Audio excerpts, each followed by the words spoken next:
ยามแรงเลาะบนเขายามแรง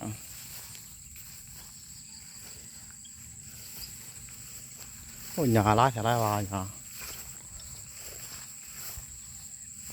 เขาที่มันสูงแท้สูงสิมดสิบเพียงเอิกหรอวะ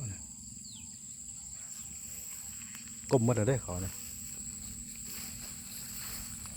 มอเสด็จเกี่ยวเลยก้มหมดแล้วเห็นแต่ห่วงเป็นห่วงก้มหมดแล้ว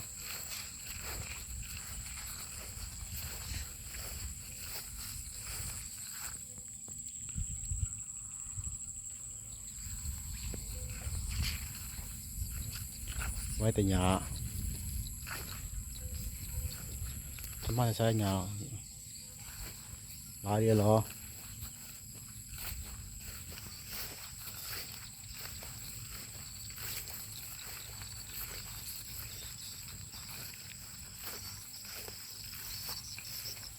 เลยห้าจักมาตัดไล่ทำยางเชือกไป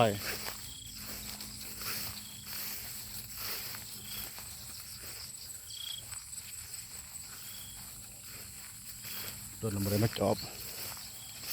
นี่ตัวเนี้ยทำเบิ่งพัดเนี่ยกำลังลงมือสีดเบิ่งหยาวเขากำลังก้มท่านี้มันก้มแล้วเนี่ยมันม่านแล้วเขากำลังม่าน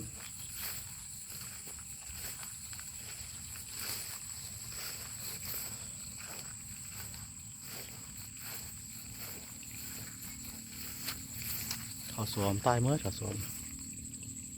เจ้าเพียลงตายเมื่อ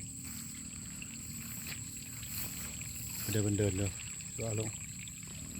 มันไม่ได้สวมเลยน้ำดี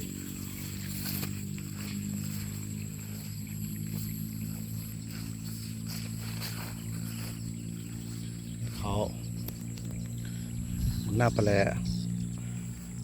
หนี่เขากับหญ้าในซูซีกันใครได้วุ้ยหญ้าบันไดอันนี้ลาย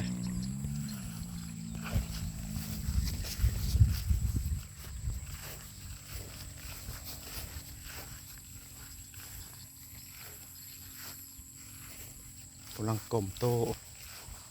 ได้มันงามเลยเริ่มมัน นี่ก็เริ่มมันแล้วนี่มันงาม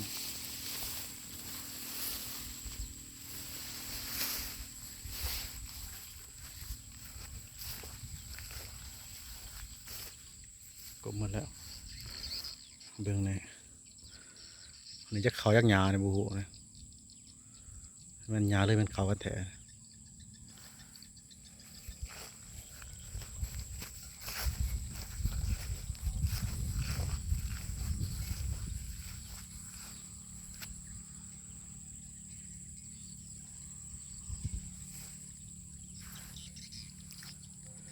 เมนช่างลายลวงเลยมันยาวเลยเขาวะใช่ได้แต่ก่อนไฮนี่มันงามนะแต่ก่อนปีนี้เป็นตะเบิงแดดปี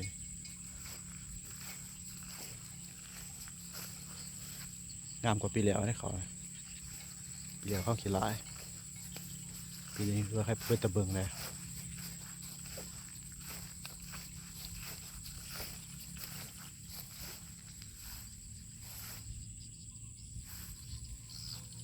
เบิงพันวันนี้แต่ยาพันเนี่ยตั้งเขาเตี้ยเขาขาดพุนให้เขาให้พันเนี่ย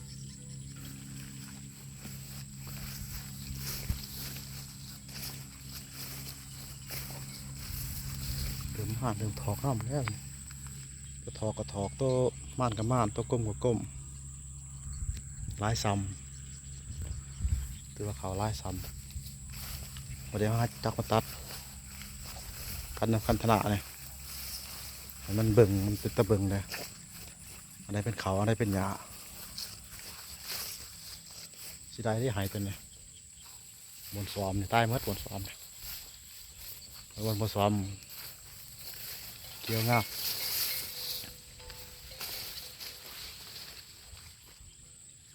วันสอบตายหมดบ่เกิดสักเพียลง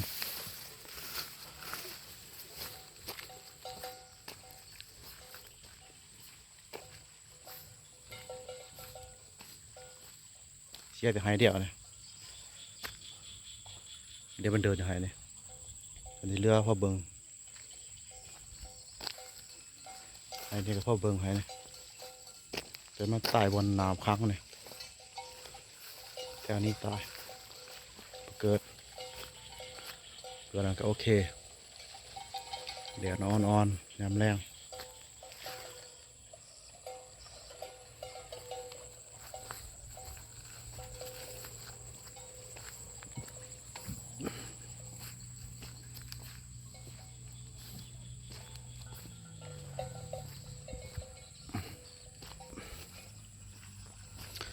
สโนว์ไล่ทำสโนว์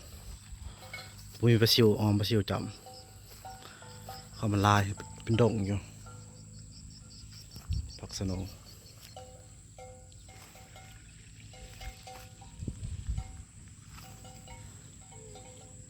หอบมาใช้เยอะกันนะก็ได้หอบต่อมาหน้าทำเป็นเขายามหน้า